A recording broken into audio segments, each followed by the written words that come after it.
Welcome to the Book of Mormon Evidence Podcast with host Rod Meldrum. This week's Come Follow Me supplemental study is Lesson 47, Moroni 1 through 6, to keep them in the right way. Today we welcome a special friend who is a dentist, historian, and author, Eldon Barrowes. Eldon gives a presentation in the Book of Mormon evidence streaming site called Zelph Mound. Did Zelph live in the time of the Nephites? He says in his own words, I grew up in South Salt Lake City, Utah, and went on a mission to the Philippines and next graduated from the University of Utah with a bachelor's degree in medical biology. Next, it was dental school in Seattle, Washington. Shortly afterwards, I moved to Nauvoo, Illinois to be the town dentist. I moved to Quincy, Illinois, and thanks to my bishop, Clark Boulton, I learned about the Zion's Camp route through Illinois. Bishop Boulton took us on a father and son's outing, and we tried in vain to find the location of Zelph Mound. I met up a few years later with some good member friends. Melvin Martin showed us the location of the Zelph Mound, and we formed a Zion Camp Trail Committee of Illinois. Knowing that Zelph Mound was sacred ground, and preferring cornfields to urban sprawl, I moved my family from the Chicago Suburbs to Jacksonville, Illinois on the Zion Camp route. Our committee started giving youth activities and tours at historic sites along the Zion Camp Trail. Then we met James Bradley, Wayne May, and Rod Meldrum. We enjoyed sharing common interests with these men. For 10 years, members of our committee and I enjoyed meeting with Rod Meldrum and many guests. He brought us on bus tours to Zelph Mound each year. We discovered that artifacts were excavated from Zelph Mound by the University of Illinois archaeologists in 1990, and we photographed them. To correct some misinformation about the mound, I finished writing a book, Joseph Smith's Revelation about Zelph Mound, in 2017. The book is available on Rod Meldrum's website, bookofmormonevidence.org. After 38 years in Illinois, to be closer to my children, my wife Teresa and I moved back to Utah in 2019. I regretted leaving Zion's Camp historical sites in Zelph Mound, but I brought my Zelph Mound art exhibit pieces with me and set them up in American Fork. Besides church history, I enjoy my children, grandchildren, camping, hiking, and photography. Welcome, Eldon Barrowes. Welcome, everyone, back to our podcast, the Come Follow Me program here that we're doing with a supplemental podcast. And we are excited. I have with me today, we have Eldon Barrowes. And he's been in. He's originally from here, but in Utah. But then he lived for many years out in Jacksonville, Illinois. And we're going to have some awesome discussion here. But let me just start off. Basically, we're talking about. This is lesson 47, Moroni 1 through 6, and this is actually several things that we wanted to start off here, and then we're going to talk a little bit about an amazing experience that happened to Joseph Smith that is not recorded in the Book of Mormon, but has some really big implications for that.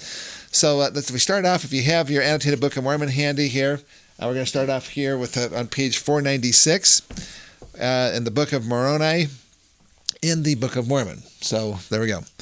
So in chapter 1, it starts off here in verse 1. It says, Now I, Moroni, after having made an end of abridging the account of the people of Jared, so we just got through with the record of Ether, basically, which is the account of the people of Jared, I had supposed not to have written more. But as I have not yet perished, I'm not dead yet, he says, and I make not myself known to the Lamanites, lest they should destroy me. For behold, their wars are exceedingly fierce among themselves. So he's actually seeing this apparently from his perspective, as he is literally in hiding from the Lamanites. And because of their hatred, they put to death every Nephite that will not deny the Christ. And I, Moroni, will not deny the Christ. Therefore, I wander whithersoever I can for the safety of my own life. That really tells a pretty amazing story about how faithful this guy was, this Moroni was. Do I go ahead and say something? A true saint. Yeah. So I'm going to have Eldon introduce himself a little bit more.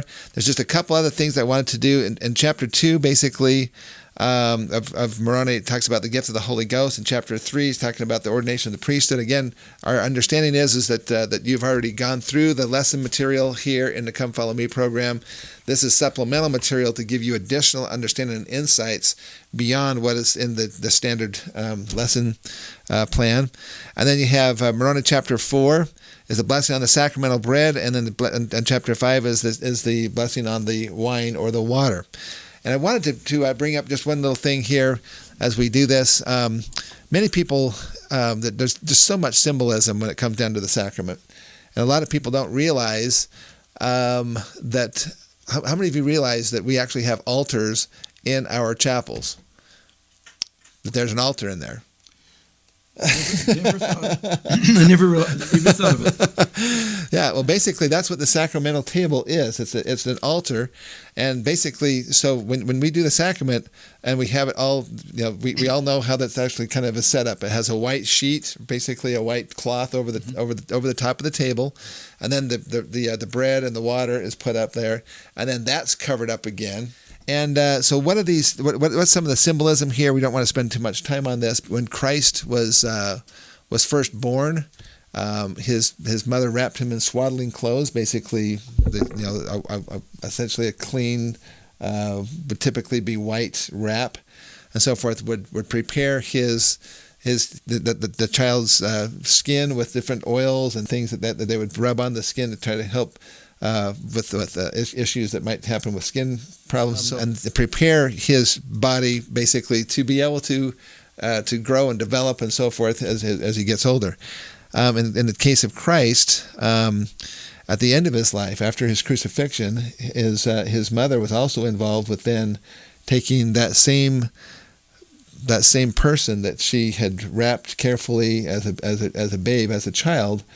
And she was given the responsibility, at least a portion of that, to prepare his body for the tomb. So that also involved putting specific oils and so forth on the skin and kind of not really embalming, but basically it's a process to that they go through a kind of a ritual, and then she would wrap his body also in the shroud. Mm-hmm. And then he would be prepared for his burial, basically. Kind of like the sacrament wrapped in cloth. Exactly. So when we have the sacrament, essentially we put the white cloth down first, and we have the sacrament, which is representation of Christ, his body and his blood. That's covered up. But it doesn't stay covered up because he resurrected. And so we pull the white sheet back and covering the bread first, his body first, and then we partake of the sacrament. Basically, we're taking that into ourselves. So we're literally, or not literally, but we are figuratively taking his body, and then we are basically ingesting it. So we're trying to become he's becoming part of us. And then the same thing with the water. And then at the end, then it's covered back up and so forth. But that's, and also they kneel at the altar. So the priest that is doing the sacrament actually will kneel, and then they say the prayer, which we all know the prayer, which is such a beautiful prayer. Both of these prayers to remind us of the covenant the covenants that we've made at baptism. So. I just wanted to throw out that little bit of information about the altar that is in all of the chapels, which is part of what makes it so holy, and why we treat the chapels differently than we treat the other rooms inside of our church buildings. All right, and in chapter 6, I want to touch on chapter 6, verse 3. It says, "And none will receive unto baptism, save they take upon them the name of Christ, having a determination to serve him to the end." And that's what I really wanted to focus on here in this particular podcast, is serving him to the end. And there's a couple of examples, and there's many examples throughout the Book of Mormon, but there's one particular one that you have some special knowledge about. But before we do that, would you just kind of introduce yourself? So tell us a little bit about yourself. Well, you were born at a very young age. So I grew up in Salt Lake City. Ended up moving to Nauvoo and being the dentist in town in Nauvoo. We had a lot of interesting visitors. Some people who wrote the manual for Sunday school lessons, so they could tell you it is supposed to mean this and that. We had a lot of interesting visitors. You bet. And then I later ended up moving to Jacksonville, which is right on the Zion's Camp Trail. Zion's Camp goes from, there we go. Zion's Camp goes from Ohio to Missouri. It's a rescue mission. The Saints had been driven out of Jackson County, Missouri, by mobs, and Zion's Camp was a rescue mission to bring them some clothing supplies. Also, they were trying to get these people back on their properties. Yeah. The Governor Duncan said, kind of like a militia. Yeah, they were all armed, and they were supposed to help the governor get them back on their property, kind of be a little security. It was a dangerous mission, but Joseph Smith promised them that they would, if they were obedient to the Lord, did not complain, that they would all be safe and protected, and all return in safety. So during this march, which by the way, they started off up in Ohio, and then they marched all the way across. And some of them there were some horses and so forth, but were they mostly walking, or were they on wagons or horses or what? 25 wagons full of supplies, clothes, and everything, and most of them carried their rifles. And walked. Yeah, they walk about 35 miles a day. They have to get up early in the morning, like 4 or 5 in the morning. When the bugle blows, they would have prayers, and then they would be off on their march. So they ended up. They started basically from the historical accounts. They started about May the 6th. They ended on July the 3rd, basically in 1834. So it's about 2 months. About 60 days, and they walked 900 miles. Yep, yeah, between 900 and around 1,000 miles, right around in that general vicinity. It's pretty close to those numbers there. Right. Yeah. 900 to 1,000 miles.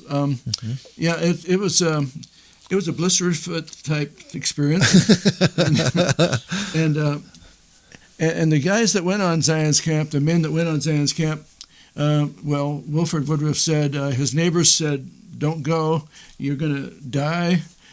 You might lose your life on this mission," and he went anyway. He was willing to sacrifice whatever it would be for the gospel. Yeah. Okay, so these were good men, and so when they went through Ohio, Joseph Smith pointed out a burial mound to him, which happened to be a Dina mound, which is the same time period as the Jaredites. So we call it a Jaredite mound. And then later on... And that was the Enon Mound. Enon Mound, yeah. Yeah, in Enon, Ohio. Yeah. It's still there. It's still there. You can go and visit it. It's a great mound. It's nice and high, covers about 4 acres. Now, do you remember when Joseph Smith had the experience that he had there? Yes. Kind of an interesting experience that he said there, yeah. Just before they got to the mound, they hadn't even seen the mound yet, and Joseph Smith got the men together and said, when a prophet is in a place where a lot of people are killed, his spirits sink. And it says there's a lot of people have been killed here. And then they want 5 or 6 rods further, a rod being 16.5 feet. Just a little further, and then they saw this Enon Mound. It's a pretty high mound, pretty tall mound. Yep. And Jaredite burials, ancient. And Joseph Smith said that, some wicked people are buried there. And if they could get advantage of us, they would. Yeah. Anyway, but when they got to Illinois and crossed the Illinois River, they got to a different kind of a mound where some good guys were buried. And they were crossing the river on this ferry, one ferry boat at a time. It took all day to get 150 men across the river. And then the men had time on their hands, and they saw this burial mound up on the ridge, and they went to visit it. And the next day, they dug up a skeleton about a foot below the ground. And the next day, they asked Joseph Smith to come and see it. The thigh bone of this guy was 2 inches longer than Joseph Smith, so he was 6'8", 6'10", pretty good sized fella. And Joseph's about 6'3", somewhere around in there, they say. Yeah. So if it's 2 inches longer than his thigh bone, then you add that up. I mean, this is a tall guy. Yeah, a little bigger than Ron. yeah. I'm 6'4", so I'm similar in height to Joseph Smith there was. Yeah. So even taller than Rod. So anyway, Zelph they uncovered these bones, and there was an arrow in the ribs of this, the remains of this person, and his bones were preserved pretty well. Anyhow, they asked Joseph Smith what happened here and who was this person, and then he prayed and had a revelation, and he said that he was a white Lamanite, in other words, a converted Lamanite. And then one of the things that before we jump into that though, okay. I just want to emphasize to people that this is really special because this is from the History of the Church, Volume 2. This is from June 3rd, 1834, the 1948 edition. He said it was the visions of the past were open to him. Mm-hmm. And then he this was, and he said, he said it was open to my understanding by the Spirit of the Almighty. So what's he having here? He's having a vision, yeah. And he says, I discovered that this person, because he asked for a shovel and so forth, and he dug down about a foot, like you were saying, mm-hmm. and they found these bones, mm-hmm. and then they said that the person whose skeleton was before us was a white Lamanite. He was a large, thick-set man, and he was a man of God. And then anyways, I'll go ahead and just finish this historical part. He says his name was Zelph. He was a warrior and a chieftain under the great prophet Onondagas, mm-hmm. who was known from the Hilkamore or Eastern Sea. Apparently, he related those two together to the Rocky Mountains. Now, wait a minute. These are geographical features here. Mm-hmm. Okay, and that he was been killed in battle by the arrow found among his ribs during the last great struggle between the Lamanites and the Nephites. Right. Yeah, and there's a good picture of about where Zelph would be located, and Onondagas ruled over eastern 2/3 of the continent there. Mm-hmm. So somewhere between there, it was one of the final battles happened between the Lamanites and the Nephites, according to this vision by Joseph Smith. Mm-hmm. So there's actually a picture during the summer. This thing is kind of almost hard to see because there's just so much foliage everywhere. It's actually a good one. I can't. It's hard to even see the mound. That's a good one.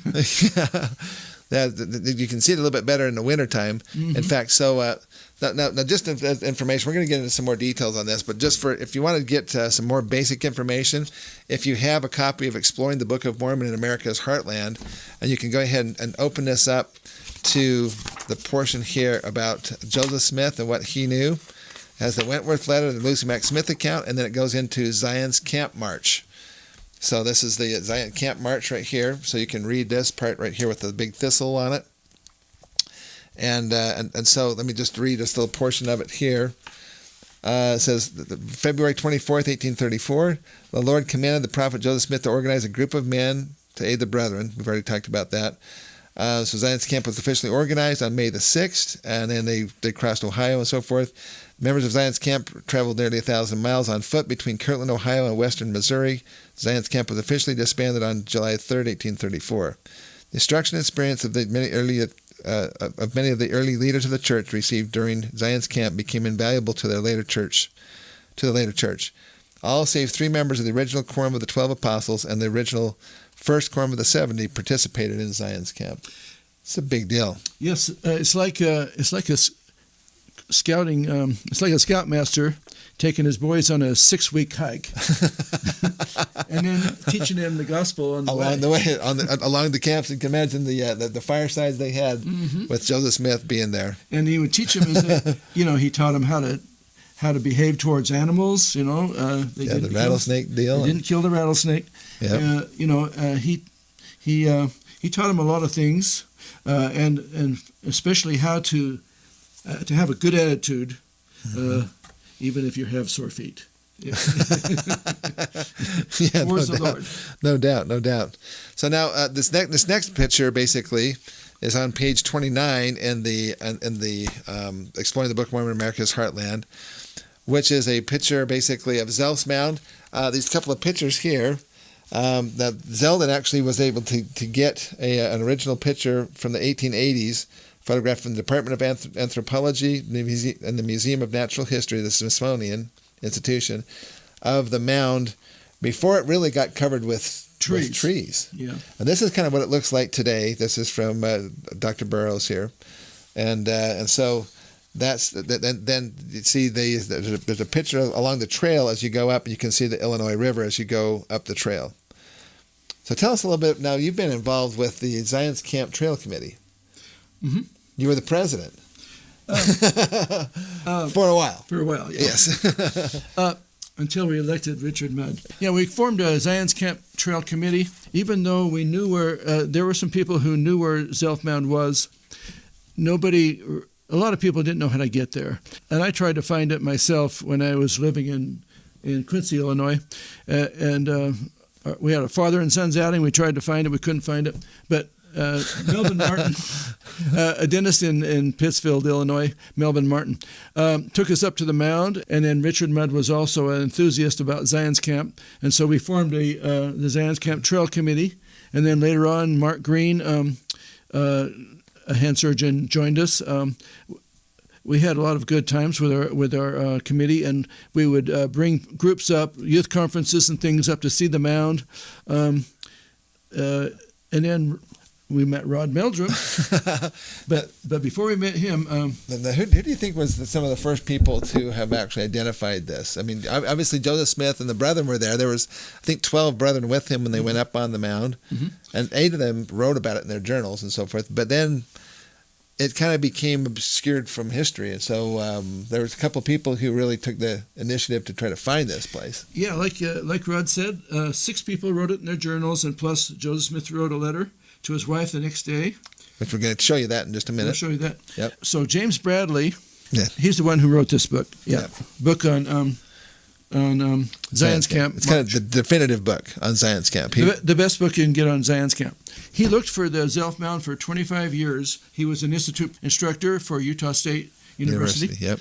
And in 1974, he went to the courthouse in Pittsfield, and he said, "Is there any local historians in this area?" "Oh, yeah, go see Warren Winston.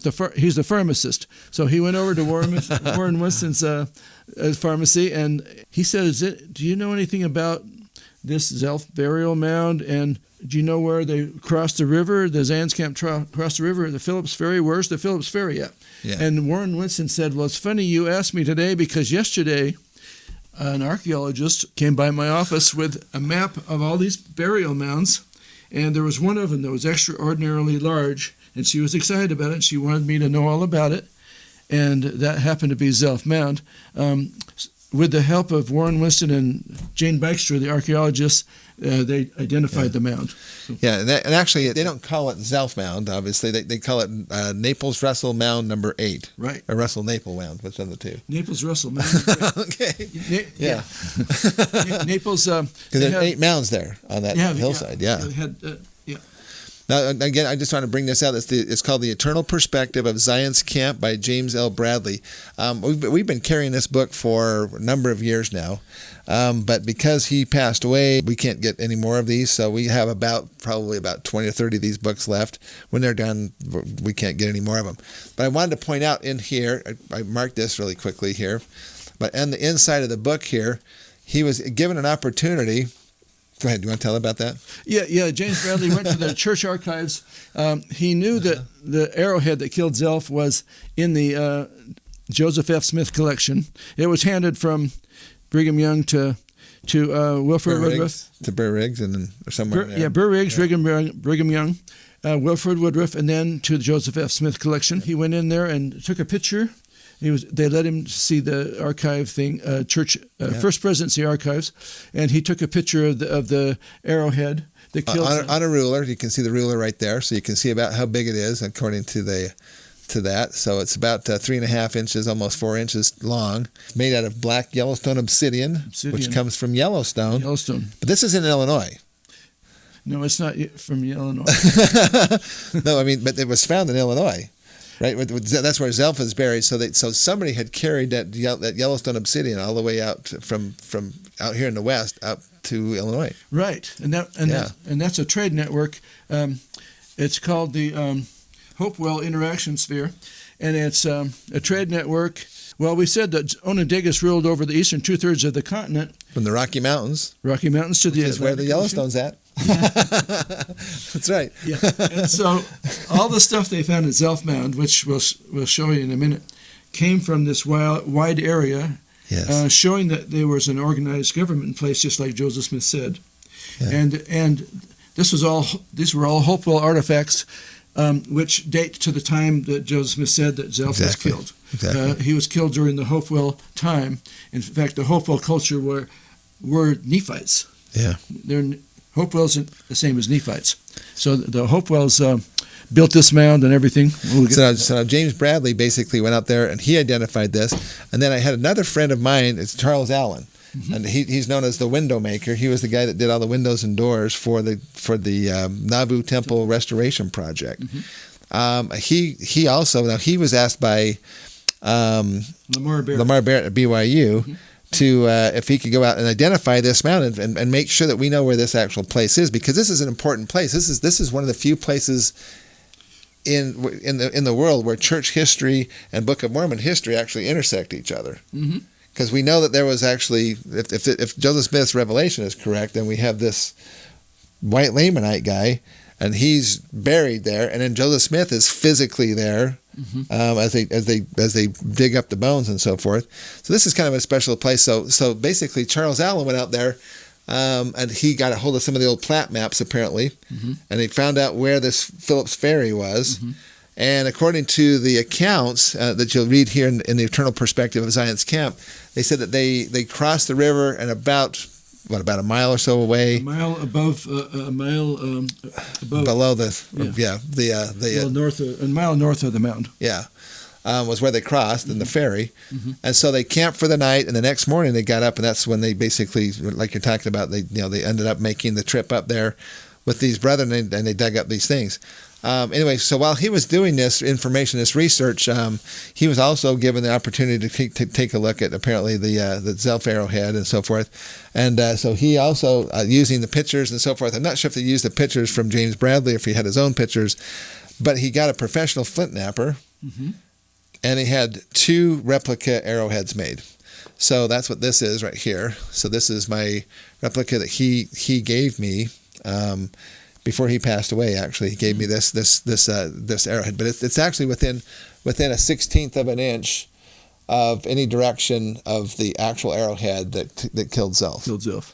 So it's quite a something I'm a surprised thing that I have that this, because number one, it's because it's from Charles Allen, who's a dear friend, but also because it's a replica of a very interesting time where this guy. They found it in his among his ribs, So this is what killed him apparently, and so yeah. So anyway, so go ahead. Okay, so Zelph was a white Lamanite, a converted Lamanite. He was a chieftain, a warrior, and a man of God. So this was, and then the artifacts in this mound tell you a little bit about it. You can see a bowl. With a bird design, kind of an abstract design. Mm-hmm. Then you see 3 copper axe heads. Now, the American Indians did not have copper axe heads. When the Europeans came over, they only had, stone implements. They didn't have copper.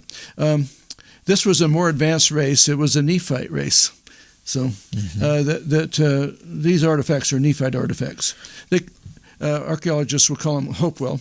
Yeah, I want to point out something about those particular things. That if you take a look at that, the designs here, these designs are quite kind of soft and flowing. Like they're very rounded and so forth. Later on, after the Nephites were wiped out and the Mayan civilization came up from the south and basically overran the Lamanites. And you have what they later called the Mississippian culture. Mm-hmm. Their art looks very different from the artwork that was being done at this point in time. Mm-hmm. Basically, this is the Nephite artwork here. The artwork that came in later was basically not the Aztec, but the Mayan type of artwork, and it's very angular and jagged and has lots of sharp angles and so forth. Mm-hmm. This is very soft, flowing kind of stuff. So mm-hmm. you can actually tell it's 2 different cultures, 2 different people mm-hmm. By the art of the artifacts that they make. Yeah, the top thing is a bear tooth.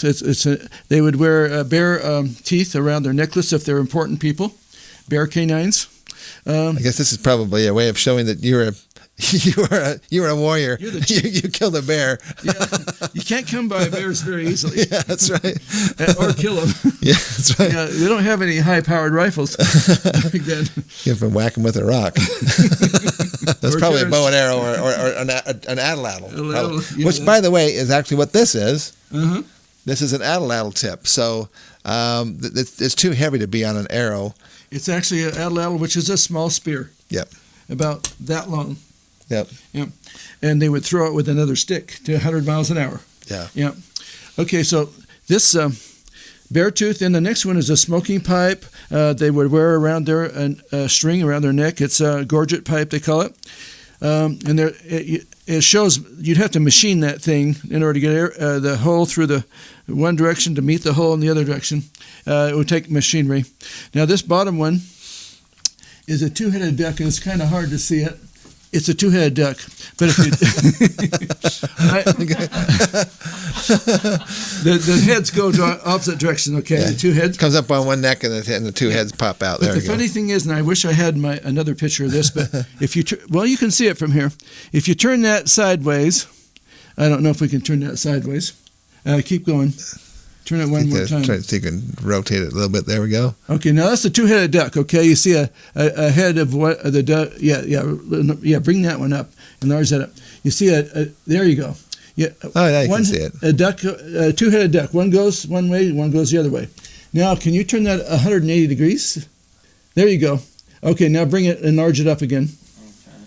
Okay. Perfect. Okay, yeah, bring that even bigger if you can. There we go. Now, I was showing a friend this, and I said, that's upside down. It really goes the other way. But then my friend said, well, that looks like a person with a halo around their head. And I said, and that looks like someone kneeling to him. And I said, I never did see that because I was always looking at it the way the archaeologists were looking at it, as a two-headed duck. And the archaeologists wouldn't know what to do with this picture. And my non-Mormon friend is the one who pointed this out to me. And I said, okay, third Nephi. That's Jesus Christ with a halo on his head and the people kneeling to him. So this was, now also there's a little hole drilled in the top of that. They would wear it in a necklace. So the Nephites would wear it as Jesus Christ with people kneeling to him, not as a two-headed duck. So Wow, that's pretty cool. Yeah. So this. Yeah, no doubt. So Zelph Mound, out of the earth, we have a witness of Jesus Christ, and this is, it's an abstract art. It's really, I had that art. I looked at those artifacts for years before my friend pointed that out to me. It's amazing how just different people can see things in different ways, isn't it? Yeah. You bet. Anyway, this was a more advanced race, and it's a Nephite. These were Nephites that built this mound. Let's see, where were we? Okay, so let's see if we can go to page 32 in the in that book here. Exploring the Book of Mormon, America's Heartland.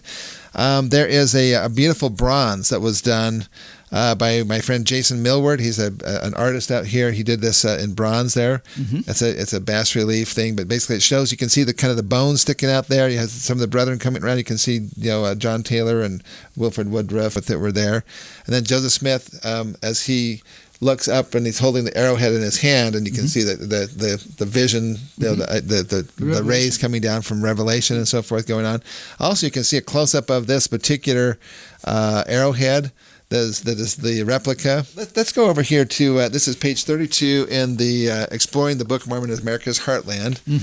And it has this beautiful bronze here with a depiction of this vision that Joseph Smith had. So you have, you can see the kind of the bones there on the ground of Zelph there. You have Brigham Young and John Taylor and Wilfred Woodruff and some others standing around there as Joseph Smith picks up the arrowhead, and he's looking up because this is a depiction of the vision coming down. And this is a bronze that was done by my friend Jason Millward, wonderful artist here in Utah. And then just below that, you can see this is a replica of this is a close-up picture of the replica that we just showed you there, of the obsidian spearhead or atlatl blade that basically killed Zelph. Now, you want to tell them about the toad? Yeah, the toad down in the lower right corner It's a toad effigy pipe. They put the tobacco in the top. There's a little hole in the top. It's made out of solid limestone, and they drilled a hole from in front of his nose. There's a hole that goes through the base of that all the way to meet the other hole, which would take machinery. You'd have to have a pretty good machine shop to make those two match up.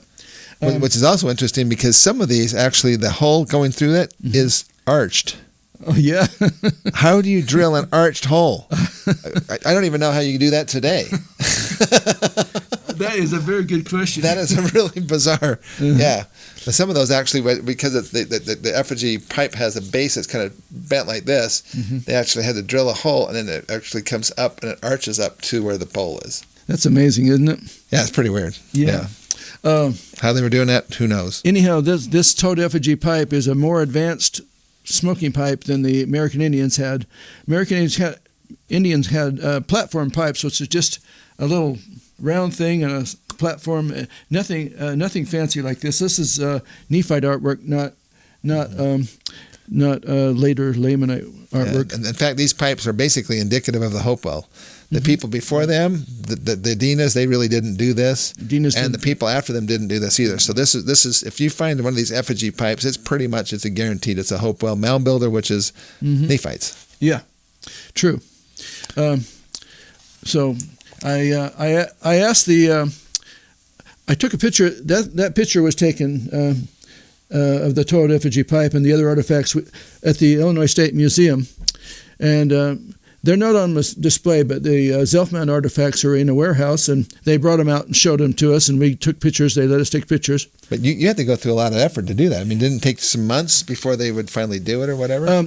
Yeah, we had to get special reference. I mean, they didn't want to show them just to anybody, to find these things in the warehouse. Yeah. But the person that showed them to us was a zooarchaeologist. I wonder if you have that picture. There are three of us, a picture of three of us. Anyway, the person that showed them to us was a zooarchaeologist. He specialized in animals, animal remains you find in burials. And that little mussel shell we looked at with the two-headed bird design, that species only grows in South Georgia. It grows on a river in Georgia, that species only. And so it shows that was shipped across the country. They had a big network of trade, these Nephites did. Mm-hmm.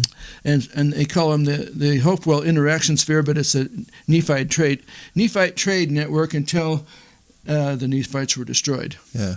And just for information, just as a reminder, so there was copper that they think came from Michigan. Mm-hmm. There was the shell, which came from Georgia. There was the obsidian arrowhead, which came from Yellowstone.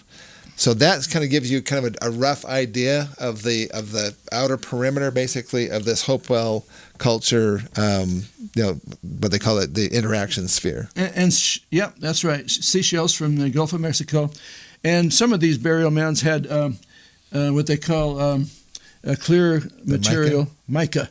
Yeah. Mica that is kind of clear, almost like glass, and that's from the Appalachian Mountains. But all this stuff was...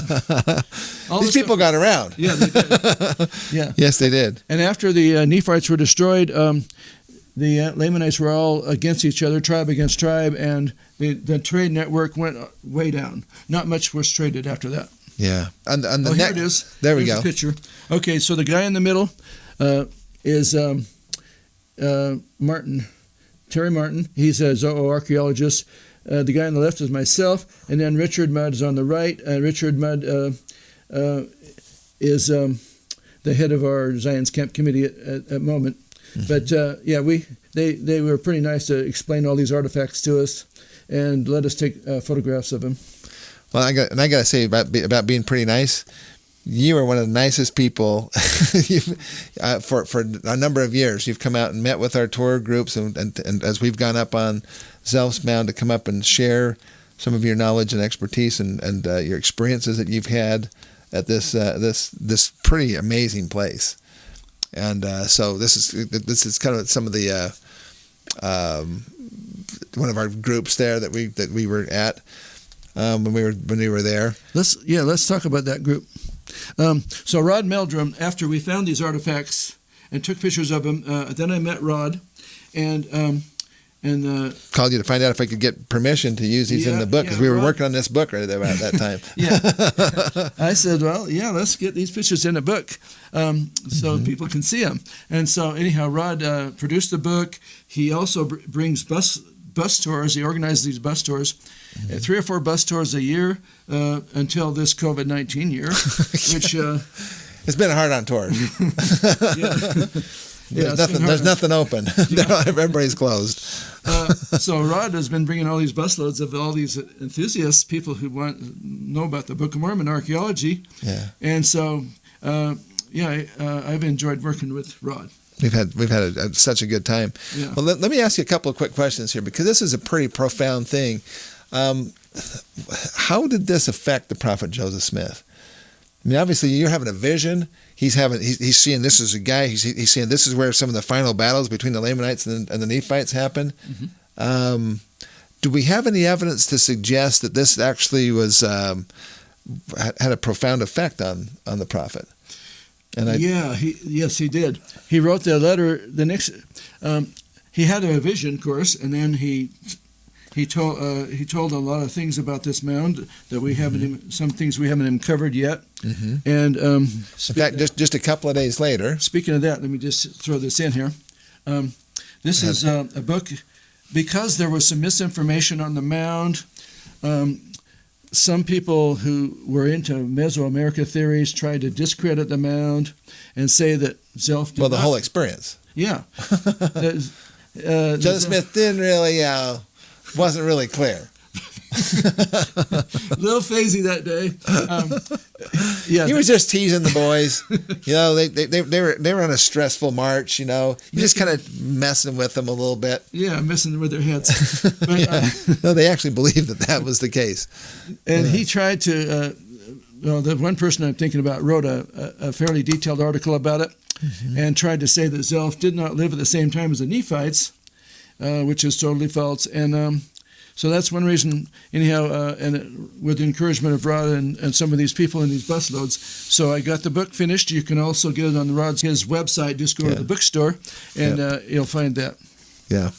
And we don't have very many of those. I hope you have more of them available, because we keep selling out of those. So I got a new version coming up. Okay, good. We're going to need it. Yeah. Okay. Let's go for just a second to this other image here. So this is a picture of the Mississippi River.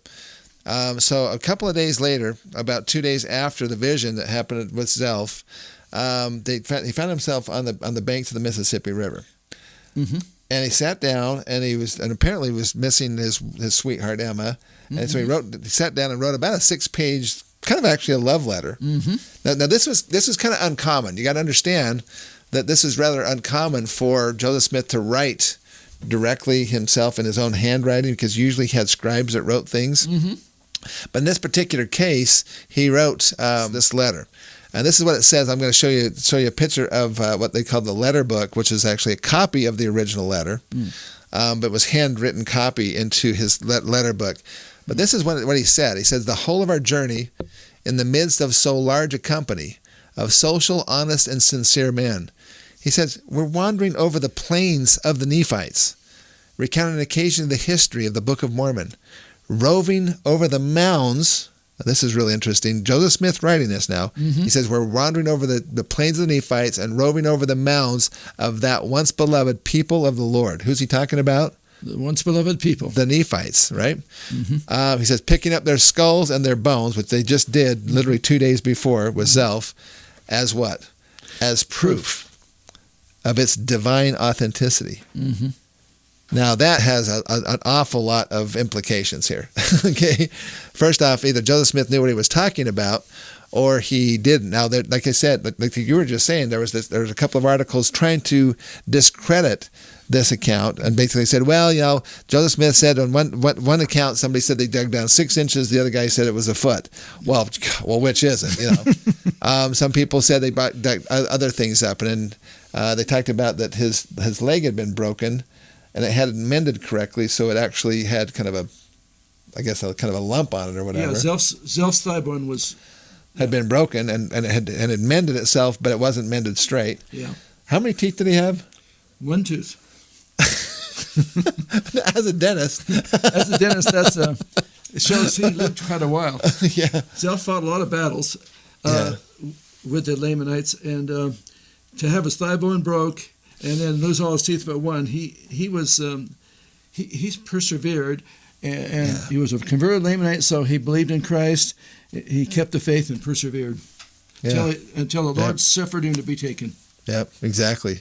Now, so some people have said, well, there's some discrepancies. In fact, so there was another church historian that actually brought this up, and I'm going to get to that here in just a minute. But this is the letter book, handwritten. We don't know. I'm not sure exactly who it was that wrote the letter book, but they actually took Joseph Smith's original letters that they had in the hand, and they recopied them into the letter book. And so this is on the banks of the Mississippi, June 4th, 1834.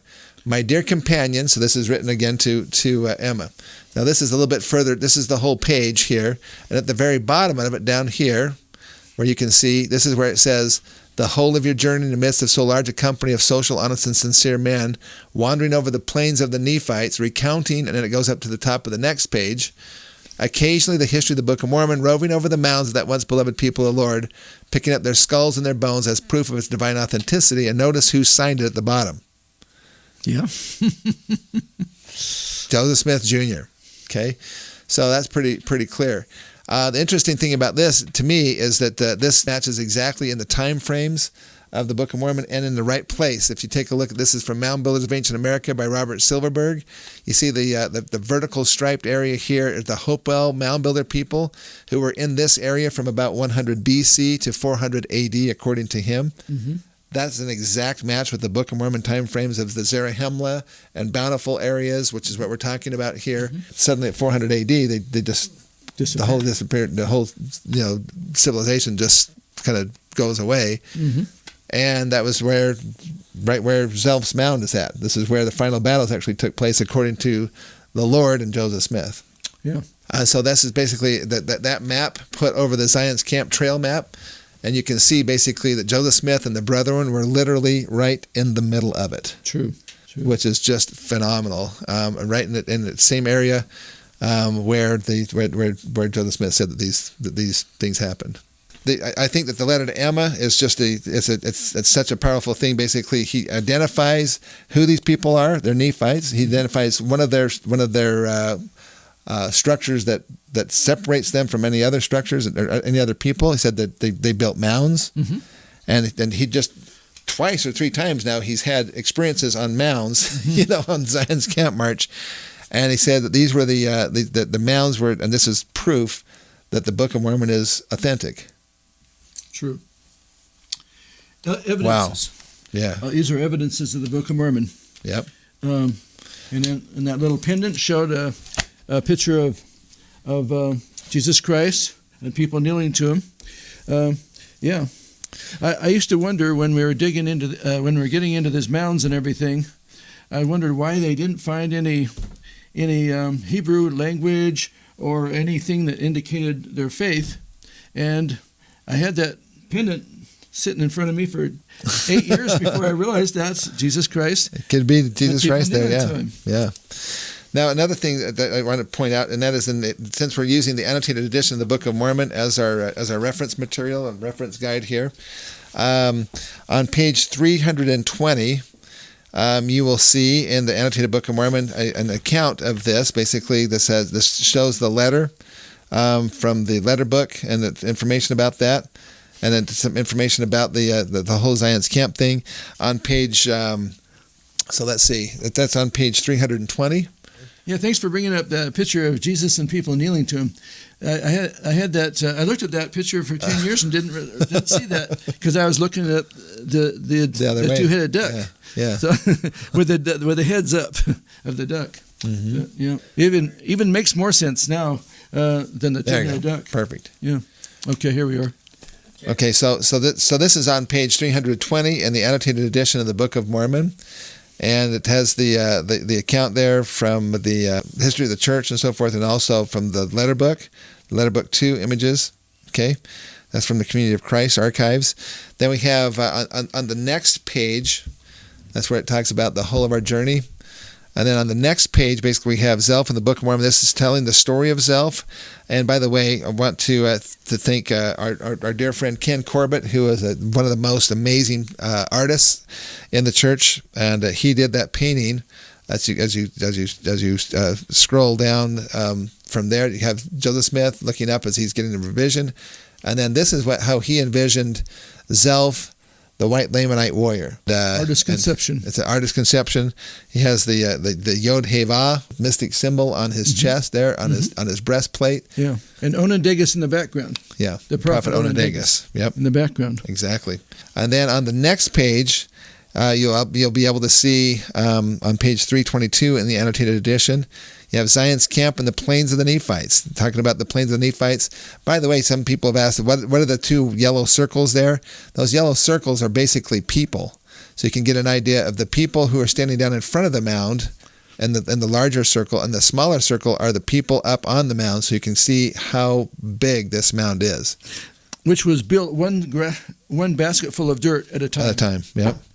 And these are some of the artifacts and so forth that Eldon's been talking about, and the map with the Zelph Mound in the middle of the Hopewell Mound Builder civilization, and talking about Naples Russell Mound number 8. Now one of the things I wanted to talk to you just about, and that is when we take groups up on the mound, and we're talking about things, and you have who was it that made that thigh bone? Oh, that was Bishop Thomas Atkins from the Jacksonville ward. Yeah, he made a wooden one and painted white, so it looks like an actual bone. It looks like a bone. If you can't tell. Yeah. But you can take that and put it up to my leg, and it actually sticks out about 2 inches beyond my knee. If I kind of match up the hip joint there. But one of the things that we bring up, and this is what I wanted to kind of finish up our conversation here with. In this, we're talking about an example of someone who given his life for a cause, for the cause of righteousness. I had there's a lady who's a dear friend of mine, and her husband Pete and Sharon Peterson. They're from down in the St. George area. They were on a tour. They came up. Now Sharon has been clinically dead basically a couple different times, and has the veil is very thin. I'll just put it that way for her. And we were up on the mound. And afterwards, people on the mound. This is our one of our tour groups. Thanks to the help of a drone here. But yeah, very tall person. That's those people are on the top of the mound. Yeah. And then there's two tops to this mound. There's kind of a saddle in between the two. There's a saddle between. Yeah. They're going from one top to the other. They're going from the west to the east mound top. Yeah. And and then like a saddle between them. They dug into this mound, but they didn't ruin it. They reconstructed it afterwards, and they only dug 1% of this mound to find these artifacts. Yeah, and they think that there's maybe as many as how many? 150 people buried in it. Ken not good. Anyway, Ken, he's the guy who oversaw the dig. He's an archaeologist. He estimated 150 burials. Approximately. Ken Farnsworth. Yeah. Okay. Yeah. So, anyway, so I was talking about Sharon, and as everybody was leaving, I noticed that she was kind of lagging behind the group. And I came up to her, and I noticed that she had some tears in her eyes. And I said, "Karen, what are you feeling here?" And she said, "Utter despair." I said, "I can understand that, because this was now you have to understand that in the Book of Mormon it says that the war began among them at Zarahemla. They had to take the capital city of Zarahemla so they could basically do this. So this was so they were being driven back from Zarahemla off to the east, and this is where Zelph Mound is located. North and east, yeah. It's north and east of there. These people, these men, at this point in time, they knew. I mean, basically the prophet Mormon and Moroni, basically they knew that the people had become so wicked that this time they were not going to prevail. And but yet they fought on, even though they knew this was basically going to be hopeless. And and that's what she said. She said the feeling is that the people who died here died fighting for their wives and their children and their families, but they knew it was a hopeless cause. They were not going to be able to change the outcome because they had left apostasy. God. Yeah. The Nephites had become hardened. When Mormon tried to preach in earnest, they would get angry with him, and when he'd soften his preaching, they would harden their hearts. Yeah, exactly. So we are not very smart sometimes. Yeah. But there was a couple other things I think that you wanted to share with us that has to do with America and how this all fits. Now, if I can take just one Sure. more second here. Usually when we're up on the mounds, I like to make this understanding that this is a special place because of the fact that we have church history and Book of Mormon history that actually intersect each other, right? Right. How many places on the planet are there where church history and Book of Mormon history intersect? Well, 2 I can think of. Yeah, well, one of them would be Zelph Mound. Zelph Mound, yeah. Hill Cumorah. The Hill Cumorah, and we know that there was there because the plates were physically there, Mm-hmm. and Joseph Smith was physically there to receive Right. the plates. So we know that that's an intersection. And Any in others? Utah, I think there's some. Talk about I dedicated some temple grounds here. Yeah, basically the Manti Temple. It was mentioned about that. Mm-hmm. There's some question as to the authenticity of the historical account on that, but if that was where Moroni came out and dedicated something, then the Manti Temple, but also the St. George Temple. Okay. And that one has to do with the fact that when Brigham Young went down there, they spent several days. They took him all over the place. They showed him places, and then early one morning he got up before everybody else did, took the wagon or took the buggy out, and then basically came back and said, "I know where the temple is going to be."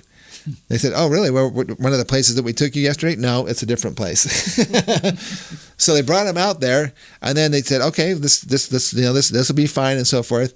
And then they had the temple dedication, and where they did the ground breaking and so forth. They take the shovels in and whatever they do that kind of thing for the cornerstone, right? Okay. And after this, and they left, and then a day or two later, some of the brethren came back to Brigham Young and said, "Brigham, we got a problem." He says, "What's that?" He says, if the cornerstone is right where you put your shovel and dug that out, then if you lay out the temple, there's kind of a swampy area over here. We found out that that's a spring. And so we're going to need to move the temple over, maybe a couple 100 feet to get so that the spring is not under the middle of the temple. And you know what his answer was? No. Says, "Where I placed my shovel in the ground was exactly the place where that temple is supposed to be. And so we will bring in," they brought in some of the volcanic material from around there, and they pounded it in with a used cannon barrel.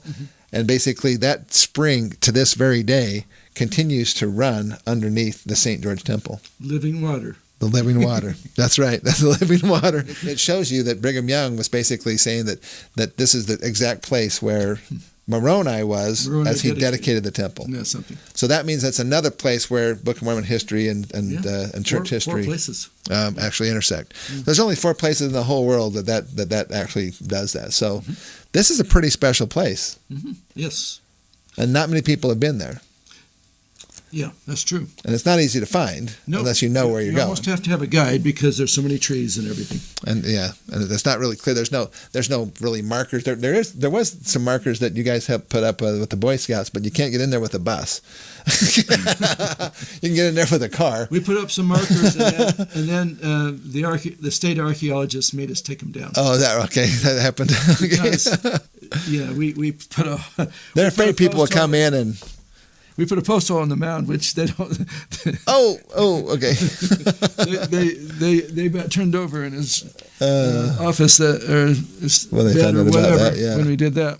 But anyway, so we had to take him out. Okay, I'm going to mention the last thing you mentioned here. Yeah. The people from the time of Noah got wicked, and they were destroyed. This is our 5-minute Sunday school lesson. Destroyed because of wickedness and secret combinations. Yeah. And then along came the Jaredites. They were 15. They moved into this area. The lands were divided, and then they went across the ocean and to America. They lived, but the same land, because because Adam lived in Missouri, and then the Jaredites were destroyed because of why? Why would Jared? Let me see. Oh, yeah. It was secret combinations and wickedness. Yeah, right. And then the Nephites came along for 1,000 years. Great prophets and everything, but they finally got kind of wicked and were destroyed in the hill Cumorah because of, let's see, what was it? Oh, yeah. Secret combinations and wickedness. Yeah, there we go. So Heber C. Kimball, he did a mission to Hill Cumorah area, to New York, and he found that he saw some artifacts around there where these old battles were, and he said he made a prophecy. Now Heber C. Kimball, if you know about his prophecies, he made more prophecies than most presidents of the church. Mm-hmm. Second to maybe Joseph Smith and well, anyway, it made a lot of prophecies. So,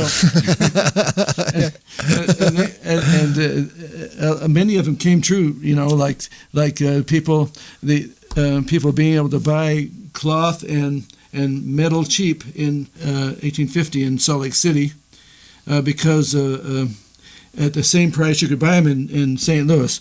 Well, no one believed that, but it happened because the gold rushers came through. Heber C. Kimball made a prophecy about Hill Cumorah, and he said that the wicked of this generation will be destroyed at the same place, in the same area, Hill Cumorah area. But the good thing is that the righteous of this generation... Maybe the riots from New York City will actually end up spreading out to the west. Yeah. Antifa and whatever. Possibly. And some white supremacists. Yes, exactly. Who knows? But yeah. But the righteous of this generation will, while the other wicked are being destroyed, will be in over building the New Jerusalem. So. Yeah. Well, I think that this has been fascinating. A couple of things here, just some other additional information. So this is our publisher, Boyd Tuttle, did this really nice booklet here. It's called A Detailed Explanation of Zelph Mound and the Newark Holy Stones, which is here.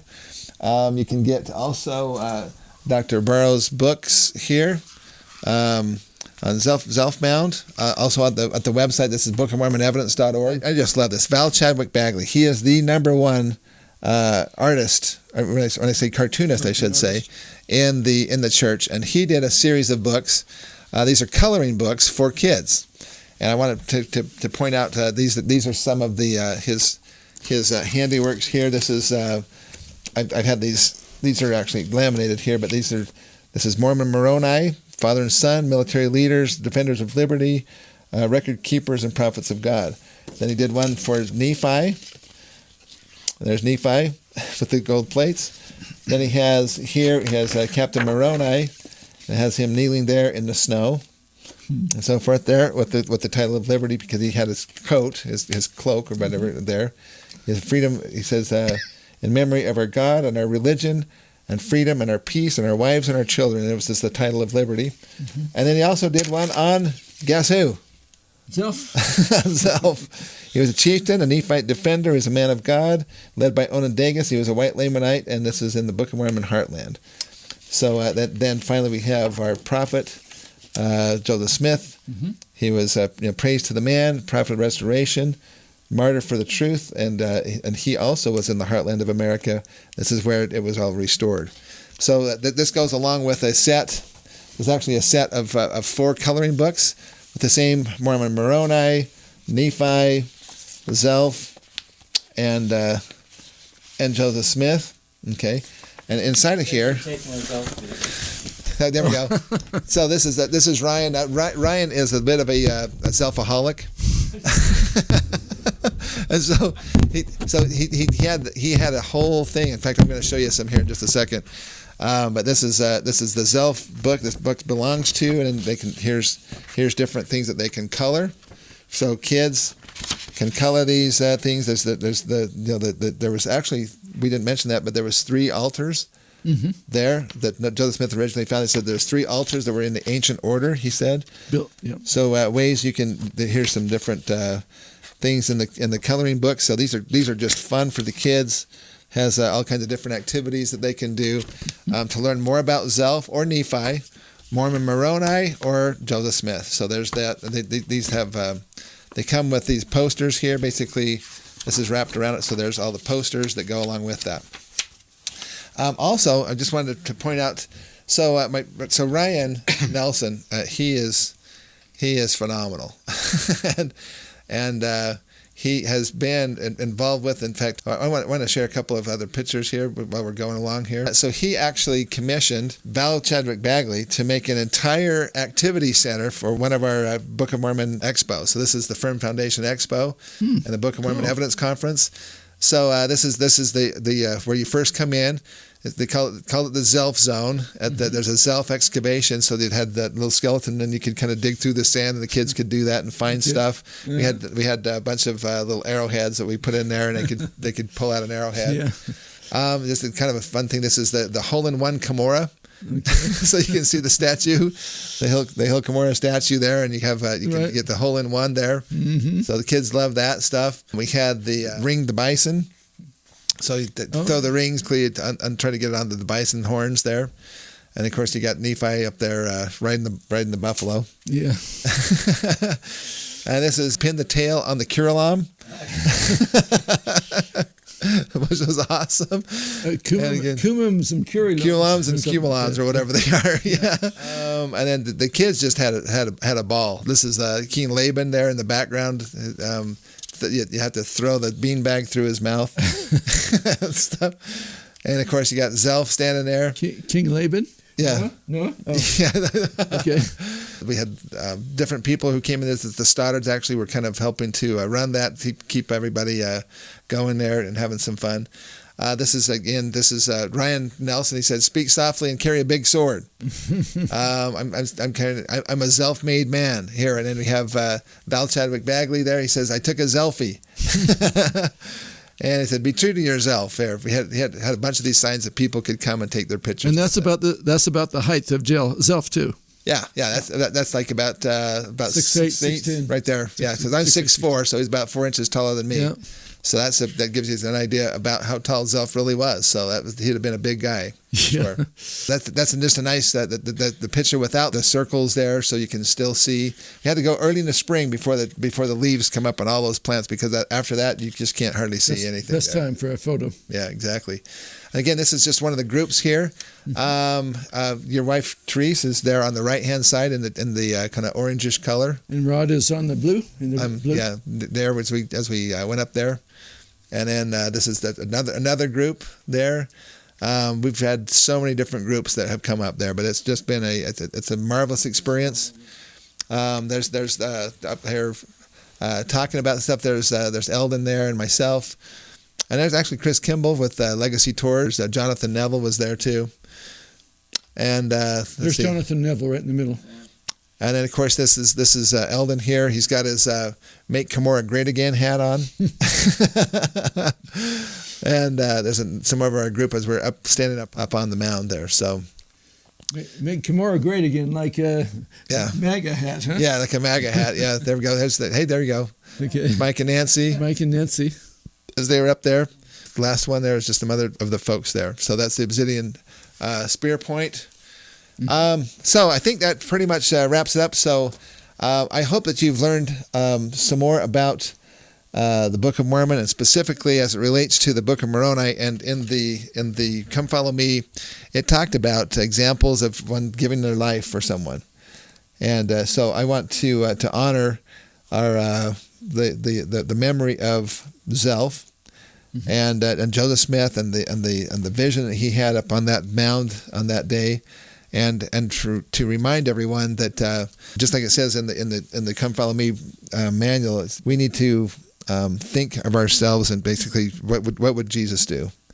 What would Christ do? What does Christ want us to do? These people fought for their families. They fought for their country, even though they knew it was hopeless. Mm-hmm. There may come a day in the near future where we're going to be having to fight for our country. And it may become hopeless. It may seem hopeless, but even so, you will be blessed for the good that you do, the fight that you put up mm-hmm. in support of our Constitution, which the Lord said that He instituted. But Brigham Young said, I never said that this people will be overtaken by a famine, or won't have enough to eat. He said, if we do half right, we will not be overtaken by a famine, the saints. And he says, if you do half right, and we can at least do that. All right, so thank you for joining us this week, and we're looking forward to the next couple of weeks here. We're winding down towards the end of the year here on the podcast. Thank you so much. Give us a like if you are liking this information, the additional research and information that you're finding out here. We hope that you've had a good time. We've been having a good time and doing these podcasts. Eldon, I want to thank you so much for being here and coming to do this and moving all the way out here to Utah just so you could do this. I thank you, Rod. It's always been a pleasure to work with you on these things. It's been awesome. Yeah. Thank you so much. Okay, we'll see you next week.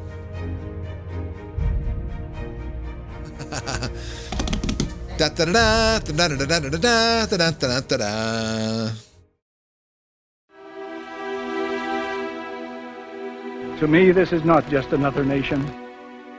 It is not just one of the family of nations. This is a nation with a great mission to perform for the benefit of liberty-loving people everywhere. It is my firm conviction that the Constitution of this land was established by men whom the God of heaven raised up unto that very purpose. This is part of my religious faith. Looking forward to 2021, you can buy your annotated Book of Mormons for Christmas gifts and save 21% at bookofmormonevidence.org.